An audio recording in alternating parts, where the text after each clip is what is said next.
What's up, guys? My name is Zach, and today I am driving a 2012 Honda CR-V EX. Up front is a 2.4-liter inline-4, and down below is a 5-speed automatic transmission. Now, I am super excited to be driving this here CR-V for that reason, the engine and transmission. I think it's a winning combo. I think it's a fantastic combo, and I'll talk about why a little bit later on. But before we get on to anything else, I have a website, zackpradel.com, where you can buy stickers and other merchandise when it becomes available. You can also submit your own vehicle to be reviewed by me through a quick and easy submission form, and you get a video of your car just like this one. And you could read my behind the scenes blog to see what I'm filming before it comes out on the channel. But let's get back to that 2.4-liter under the hood. Well, it's a K-Series engine from Honda. It's a K24, and they've used that all throughout the 2000s and into the 2010s. I love the K-Series. I think it makes a good amount of power. They're pretty reliable, and that's the winning ticket for me. It makes 185 horsepower, which doesn't blow anyone out of the water, but since 2012, Honda has moved away from their reliable 2.4-liter, and now they use the 1.5-liter turbo Earth Dreams engine. It makes a decent amount of power, but they do have really bad oil consumption issues. So this engine is going to be a lot more reliable and a lot better off. Now, like I said, paired to it is a 5-speed automatic transmission. Again, Honda has moved away from this transmission in favor of CVTs. However, their CVTs are known to have issues. So this is the better transmission. And so this combo was offered all throughout the 2000s. I've driven other CR-Vs with this engine and transmission setup, but it ended in 2014, and in 2015 they started using the CVT. As of now, they're completely gone from Honda's lineup, and I think that's a big mistake. Last but not least, the CR-V is all-wheel drive. However, you could still find front-wheel drive versions if that's something you wanted to seek out. So what's the driving experience like? Well, it's pretty run-of-the-mill. I don't really have anything too specific. I do like the visibility out of the front. It's pretty decent. The rear visibility is not great because it is an SUV, and that's just the way that they are these days. The steering feels nice and sturdy. The ride is okay. The road noise is a little loud, but again, this isn't a Rolls-Royce, it's a Honda CR-V, so that's okay. With that stuff out of the way, let's talk about the interior. Well, in front of me, I have a couple different gauges. Off to the left is my tachometer. In the center, I do get my speedometer as well as what gear I'm in. I get this nice little digital screen. And when I'm being a good boy and driving nice, it lights up green, telling me that I am being eco-friendly.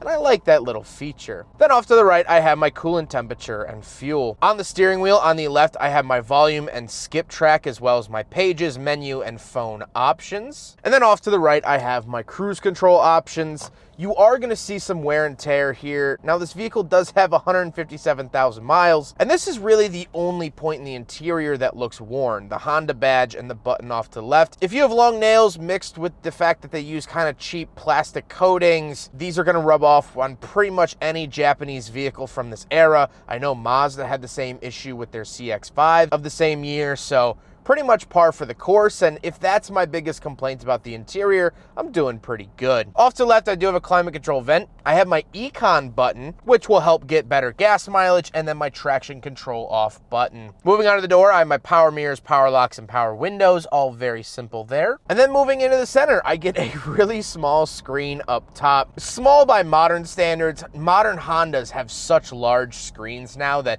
this looks almost comedically small, but it just gives me some basic information. My audio, if I had navigation, it would be up here, that sort of thing. Coming down below, I do have the hazard switch and radio options, so I get these really nice giant tactile buttons. The buttons are larger than the screen itself. However, I really like it. They're very easy to read, and these aren't chipped at all, which is nice to see. Then I do have my climate controls. I do get fan speed off to left, where to send it as buttons in the center, and then my temperature off to the far right. Again, I love the tactile feedback of these buttons. They feel really nice and solid. They have nice clicks to them when you adjust them, and that gives me a lot of confidence. Then we have the shifter itself, pretty unremarkable here. It's very standard Honda. You'll find this in pretty much every Honda from this era, and it does the job. Then we do have a center console, so we do have a 12-volt outlet up at the top, as well as a little cubby. And then we have cup holders. So we will do a big friggin' bottle test here in the Honda CR-V from 2012. And unfortunately, the bottle is just a little bit too big and gets rejected on first attempt, much like me in high school. So unfortunately, that is a fail. Then I do get this giant opening center console. I get my aux in there, USB, and another 12-volt outlet, which is really, really fantastic to see. Now we gotta talk about the seats. The seats are finished in cloth because this is the EX. It's nothing special. However, they're fine. They're decently comfortable. I'm not complaining about them. And one big advantage is that they won't rip as easily as leather seats. So again, the main feeling I get from this car is longevity, and the seats really help out that case. But speaking of seats, we do have back seats. So let's go do backseat review. All right, so we're in the back of the 2012 Honda CR-V, and of course the back seats are cloth as well, just like the front seats. They're fine. They're okay in terms of comfortability. Knee room, great. Headroom, great as well. I'm 5'11", I'm not a small guy, and I fit back here really, really well. I don't really have any issues. I do get a little center console with 2 cup holders that folds down. I guess it's a nice amenity. I have these lights right here, but again, nothing too crazy.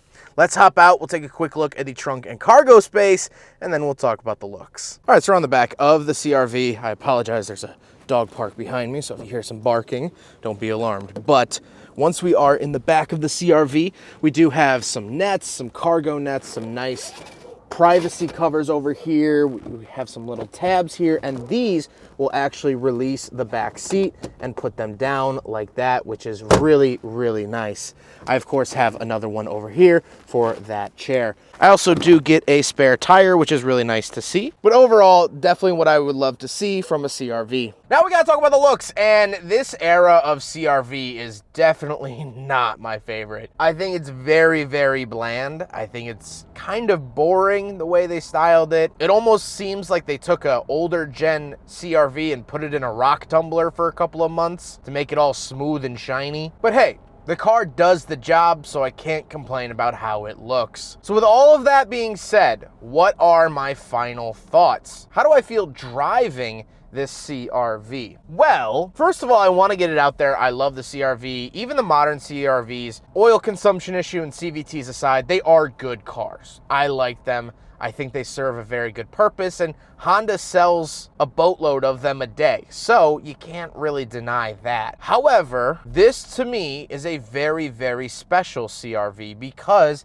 it has that 2.4 liter and 5-speed auto. It's a more solid drivetrain. The reason I bring that up, I want to talk about 2 of my friends. One of my best friends drives a CR-V, a 2016 that has the CVT. Shout out to Madison. At around 3,000 miles, while she was about 600 miles from home, the transmission decided to stop going into drive. And then it went into drive, but then it wouldn't come out of drive. And so she texted me, and I had to tell her that I can't do anything about that.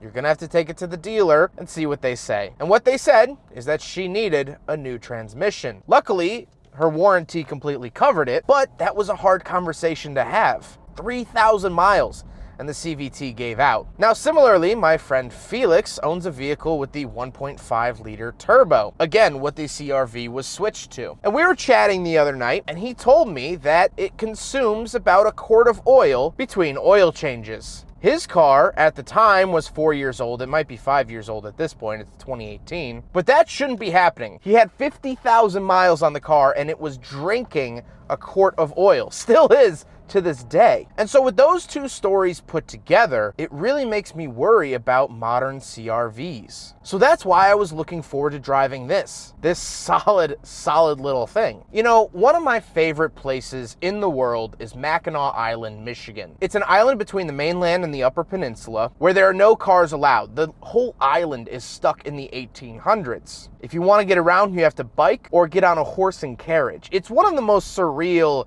amazing, beautiful places that I tend to go to in my off time. But to get to the island, of course, you have to take the ferry. And in the summer months, the last ferry leaves at 9:30, and they make that very well known. If you miss the boat, you're stuck on the island. So all while you're having fun, eating fudge, sightseeing at the Grand Hotel. In the back of your mind, 9:30. That's what you're thinking about. And that's how I feel about this car. This is the 9:30 ferry leaving for the mainland. You need to catch it.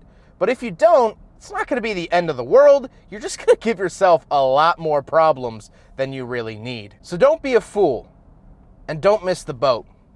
Huge thank you to David for letting me take out their CR-V. This was absolutely awesome. I was so excited to get behind the wheel of one of these. I've done so many different CR-Vs here on the channel. I'm so glad I was able to check off this generation. David has been absolutely awesome helping out with the channel. I also reviewed their Scion TC last year, if you remember that review. So David's a huge asset to the channel. I can't thank him enough. But I hope you guys enjoyed the video. Don't forget to rate the video, comment on the video, and subscribe if you really liked it. Take care, guys.